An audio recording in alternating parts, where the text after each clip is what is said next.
Hello there, this is Mikhail or Michael speaking. The situation on the front line had changed to the worse for whoever is trying to attack. Because of the heavy snow, it is reported that it is about 6 to 12 inches deep. Now imagine trying to walk on it with all the heavy equipment on the open field, trying to assault positions anywhere on the front line. First we will touch on Bakhmut and then we will go around the entire front. So bear with me. Let's start with the south. In the entire sector here, there are heavy fighting reported as Russians are storming Ukrainian positions in this sector. Now, it is reported that Ukrainians had built extensive trench lines to defend this road right here and are keen on not allowing Russians to use it further on to advance along it and attack Ivanivsky. The Russians are also attacking from here along the railroad here towards the station and the city center itself. As of the situation that I and a lot of other YouTubers reported that the Russians had took this part of the city, well, it's still under a question mark. I would call it a gray zone. Because of the bad weather conditions, it's hard to say exactly who captured what. As of right now, Wagner attacks along the Mirror Street right here and the street of Nizalezhnosti or Independence Street. It's been reported that Russians are fighting in the vicinity of the stadium Metallurg. It is hard to say whether Russians had reached Metallurg by this street and attacking in this general direction. Perhaps they are attacking from this sector that they had recently captured. Now, if we zoom in here, we can see this big building that is right in front of the possible Russian positions. But it would seem that Russians had reached Gorbatova Street here with no problem, and soon we might see the battle for this building right here to commence. But once again, Russians could bombard it into oblivion, but the close proximity of the Russian forces near it would suggest that Russians would neither storm it or go around it. Now to the north of Bakhmut, where Russians are captured parking lot. As you can see, this map had updated recently. And now conducting operations in these sectors right here. Russians are also attacking beyond the factory plant that they had recently captured in attempt to fully control the industrial zone right here. Going further, we can see that Russians are attacking from here. They gained control over the Kolpakova Street about a week ago, and this is their gains for that entire week. They are also taking control over the railroad here, attacking along it. So we might see them attack further along the railroad and maybe capturing the depot here. They are conducting operations all along this sector, so it's safe to say that this sector is where the heavy fighting are happening as of right now. This forest right here has been recently captured by the Russians, and Russians are conducting military operations in attempt to capture the village of Khromove, but as of right now they were unable to do so. The Russian forces are attacking towards Bogdanivka, and there are reports that they have entered its outskirts. Heavy fighting in Orekhovo-Vasilivka continues as it is unclear who is in control of the settlement. Russians are continuously attacking along the E40 highway towards Minikivka and are spreading their zone of control around Zalyshansky. It would seem that Russian army had reinforced flanks of the Wagner troops. From Bakhmut we go to the Seversk front. Here Russians are attacking towards Veselye, Spirne, Verkhokamensky. Situation in Bilokharivka is the same. Russians were able to stop counteroffensive that was conducted by the Ukrainian forces and are holding out with occasional counterattacks to battle out for the control of the trench lines that are located here. The fighting for Severansky Forest is heavy, as well as around Dibrova village. Now, overall situation in Kremenna front is somewhat the same.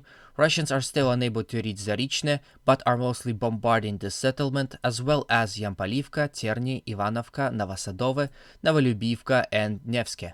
Here is the video from like a week ago to show you that the Russians are mostly bombarding Ukrainian positions along the front line. Once again, I have to turn down the volume because this video uses copyrighted music. I don't know why they add it, why they cannot just, give me raw footage, but I guess that's what I can get. So anyway, here you go.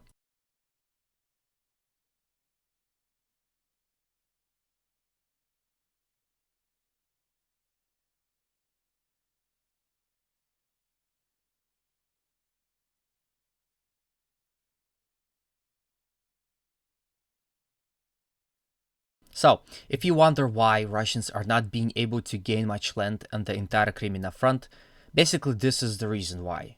Russians are very keen on saving their soldiers and are mostly, well, doing this, bombarding Ukrainian positions, inflicting as much damage to its troops and armor as possible.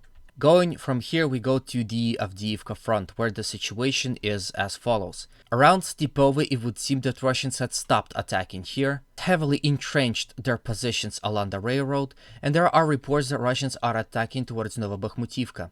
Now, it would be safe to say that perhaps Russians are attacking along the railroad, using its position as cover. This is what they've done in Bakhmut, and I would think that they would use the same tactic here. As of right now, village of Kamyanka stand. There are reports that the village had fallen, but once again, they're not sufficient, so we will have to wait and see. Now, the Russians had conducted operations from Apitne.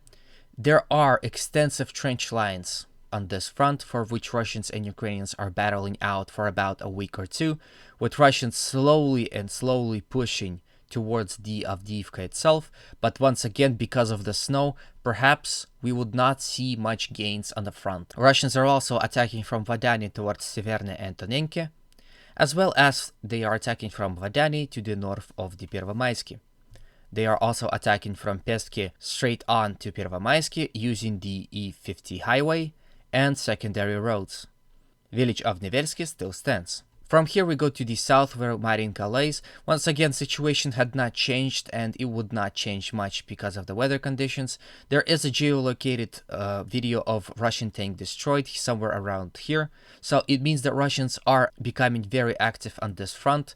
But as of right now, heavy fighting is happening in the center and Russians are bombarding these sectors right here in order to destroy as much Ukrainian reinforcements. From here we go to Novomikhailivka, where Russians had tried to attack it for some time now, but without much success. As you can see by the possible Russian claims, they are coming around it and attacking not only towards Novomikhailivka but also towards Konstantivka.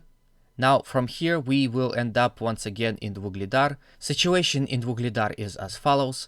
Russians are still battling out for the control over the entire Dacha area, as well as conducting operations here in attempt to capture the mines.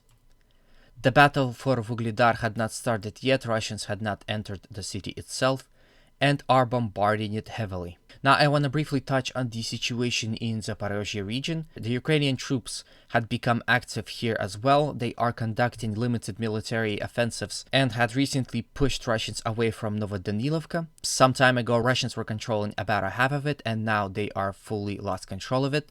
So perhaps this is a sign that this is where their possible counteroffensive will happen. There are some videos that suggest that Russians are mining the entire front here, preparing for the possible European and American built tanks to be used in this front. Ukrainians are continuously bombarding Melitopol and all the settlements in this sector, destroying civilian infrastructure and leaving the entire sector without electricity. So this is it for today. Again, a relatively short video. I still try to post a video every day. Please consider liking, subscribing, and commenting, as it helps this video to be viewed by more and more people. Once again, humanity calls me to condemn all violence against human beings. I hope you have a good day and always remember, Russia will be free.